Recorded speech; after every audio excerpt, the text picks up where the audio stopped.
Today we're doing a tutorial on how to do a braided loaf using flourless keto dough. Let's go!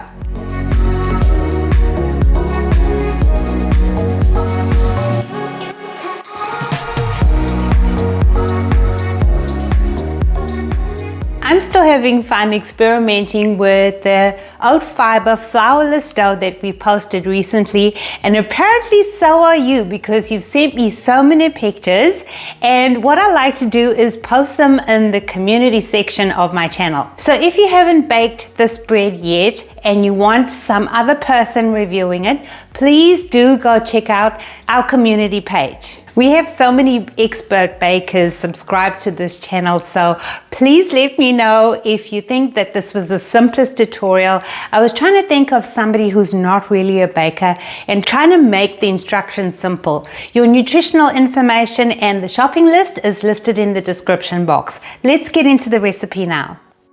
Let's first make up the dry ingredients, which will be the substitute for flour. I've got 150 grams of oat fiber here. Remove 1 tablespoon and 1 teaspoon of the oat fiber and place into another bowl for the topping. Next, add 80 grams of flaxseed powder, 33 grams of psyllium husk powder, 17 grams of baking powder, 5 grams of salt. I have 30 grams of sweetener here. Remove 1 teaspoon and add it to the oat fiber we set aside earlier. Then to your big bowl, add 7 grams of instant dried yeast. Whisk the dry ingredients in the big bowl until fully combined and mix the topping in the little bowl so that the sweetener is evenly distributed. Then set both bowls aside. This time I'm adding egg whites. Convenient if you have carton egg whites in your fridge, and you will need either 8 egg whites or 270 grams. I got some of the yolk in there, and I thought it was a good tip to show you how I remove it with a paper towel.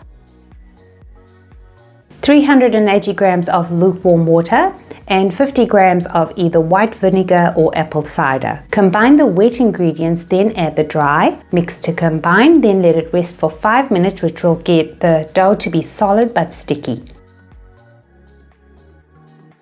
Oil your hands to prevent the dough from sticking. Working with 2/3 of the dough, create a long cylindrical shape. Then with the remaining last third, create a cylindrical shape that is half the length of the first. Place the little cylinder over the center point of the large cylinder. Then cross over one part of the large cylinder and then cross over the other part, letting it rest in the middle of the 2 other parts. And you will see a braid pattern forming. And now repeat, letting the ends of each part rest in the middle until you get to the end. Fix any cracks, and I'm patting the loaf down because my loaf is too fat for the pan, so I'm just thinning it out. Place into a lined loaf tin, and you can see I moved the paper to get the loaf to sink into the pan, and also tap it onto the counter, and when you're happy with that, sprinkle the topping however you like. I'm coating the loaf only partially this time, just to show you some variation, and how about some lines for a prettier design.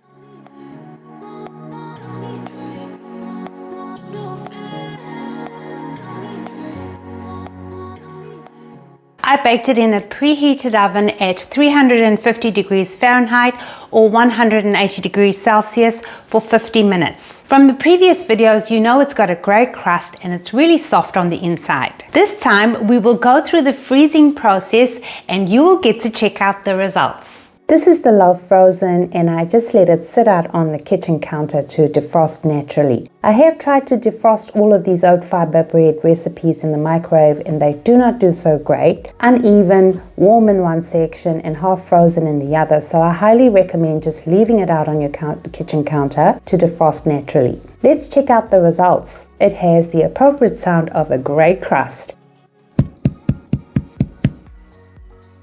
And now to check out the inside, still soft and as fresh as the day I baked it.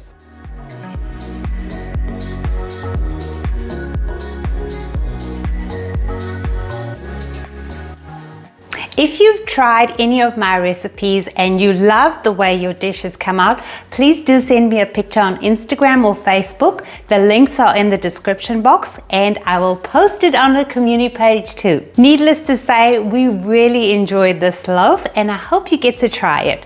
Thank you so much for watching. Stay safe and be well.